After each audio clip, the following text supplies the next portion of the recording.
it is different. It is. It's a lot less orders coming in. Mm. And when they do come in on like a busy, let's just say there's a busy day and they're coming in back to back, they're not good orders. There Yeah. are no more, there's like out of 100 orders, there's two or three $12 orders. There's two or three $14 orders.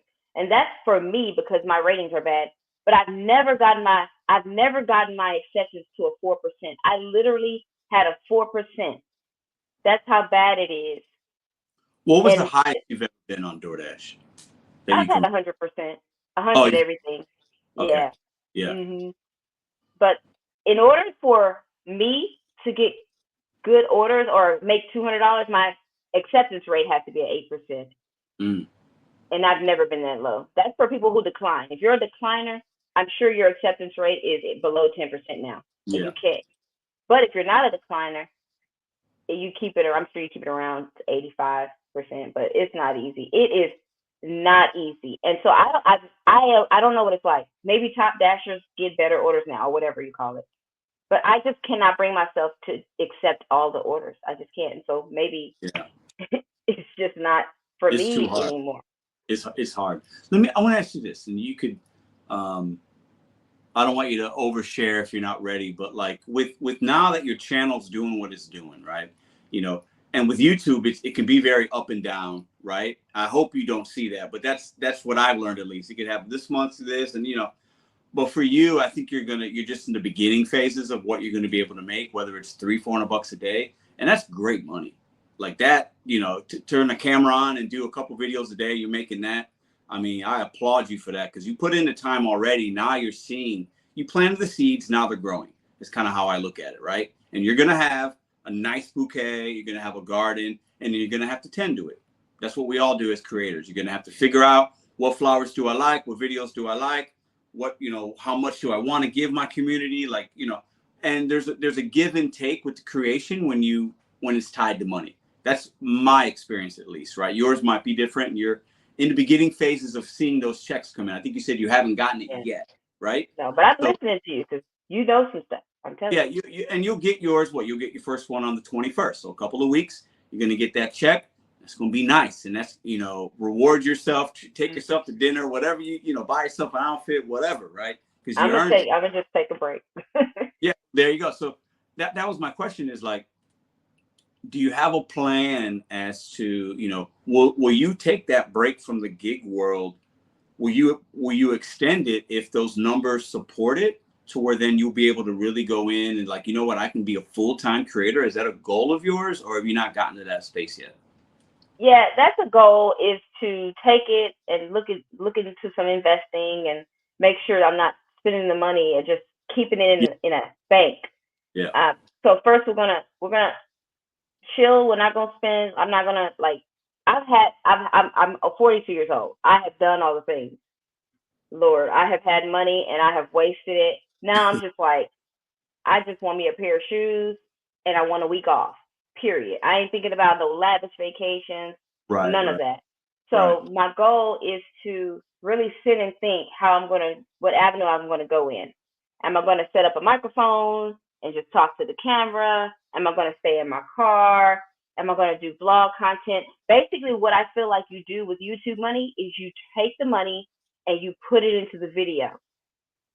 You put it into the video. Like, you don't have to get a fancy equipment. You just find a way to make the visual experience for your audience better. That's what you do with the money. Yeah. Some people go to Malaysia. Some people take the trip and go and they film it, or they go buy a new car with the money and they film it. All of that stuff just brings your audience in more to watch you. So there's a I think different that's avenue. great. I think that's a great point. I like that you said that. For me, I've always had that thought like a couple years ago, and I haven't really done enough of buying the best equipment, and I haven't invested enough of it. I remember I bought this like little laptop I'm looking on, and I'm a simple man. Like, I don't have a lot. I don't like technology. I might buy myself a pair of shoes, every once in a while. Like, I'm pretty simple. I give to my girls, and I try to save money for the future. Like, I don't buy a lot, anything like that. So I can appreciate that. But like, I think you mentioned the microphone or this or that. There's a lot of things you can kind of level up your channel with and reinvest the money that your community is giving you by viewing and super chats, and you'll start getting all that, and I'm sure you have already, right? And if you invest that back into them with different experiences or traveling or trying this out and a different setup or maybe going live every once in a while, like they'll appreciate that. So it keeps them engaged. And I think giving back to the people that are giving to you is super important. I've tried to do that. I don't think I've done it enough. Sometimes, I sometimes question myself, man, I should maybe have a better setup. I should get a better camera.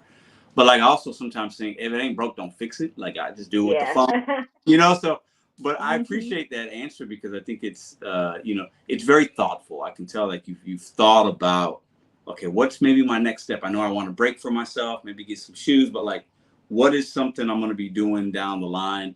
And I obviously this community, especially more so probably mine than yours, is more, my community is mostly DoorDash drivers. I think yours is different. No, I think yours is a little bit different because of the videos that have really popped for you. But like, I think with the DoorDash community, like, I think we should be like for somebody like you, if you're going to work it less and take a break, that's like something we should be like honoring and applauding. And I think sometimes people look at it like, oh, well, she's not driving anymore. They look at it like a negative or something, like it's a bad thing that you're making money on YouTube. And I never understood people that like would do that, like it should be celebrated because you bet on yourself. You're doing all these things. Like you got this, you were at a conference last week. Like that's stuff we should be celebrating and trying to inspire fellow Dashers to do whatever else that they're passionate about. It doesn't have to be YouTube channel because it's hard on YouTube, right? But like, I wanted to really champion your story because for me, I want drivers to get out of the rat race. Not everybody, because it's not for everybody. But like, when I see people have success, I like to kind of like showcase it because I think we hear so much negative. Most of my community tells me they're struggling, they don't like this, they're not making money like they were a couple years ago, but they keep doing it. So it's like, where's the breaking point of like trying something else? You know what I mean? Well, DoorDash was always my means to stay on the path towards my purpose. DoorDash was never going to be my permanent or this is what I'm going to do because this is who I am. Yeah. DoorDash was a way that I was able to stay aligned with my freedom. And I just so happened to fall in love with doing this food delivery because I was able to connect with people and make people smile and see people and be my joyful self and not stay in a building around people who are so negative, like being boxed in a building all day. I was able to focus on content creation. I was able to focus on what is it that I really want to do with my life. Because, with food delivery, you're not really thinking about a job or you're not really thinking much. It's easy. So I wanted to stay close to my purpose as close as I could. And that's freedom to do what I really want to do. So I feel like people need to look at it like you have all this time. You're sitting in your car all day. Some people playing video games. Some people just talking on the phone, lollygagging. Use that time to figure out what you really want out of life. I want a lot of money and I want a lot of time. So I'm going to focus 100% on content creation and post every day and be myself and show myself. And I didn't know I was funny, but it's just me getting closer to what I really want to do in life. And food delivery or any type of delivery does that. You got to realize that. You can't just be wasting time. Yeah. And, I love that you're just so honest. Like, I want money and time. Because, a lot of, and there's nothing wrong with saying that, like, and money isn't everything, but money will give you time if you know how to use it, right? If you know how to use the money and use your time, you can have both money on YouTube or another side hustle you might have or an investment or whatever you got going on, real estate or this or that, can give you time to take that break that you might need for your mental, for your physical, right? You said, I think it's been a year since the surgery, right? And you haven't fully healed, right? So now you can, your hustle and your grind and your thoughtfulness and your realness is going to afford you because you have some money, extra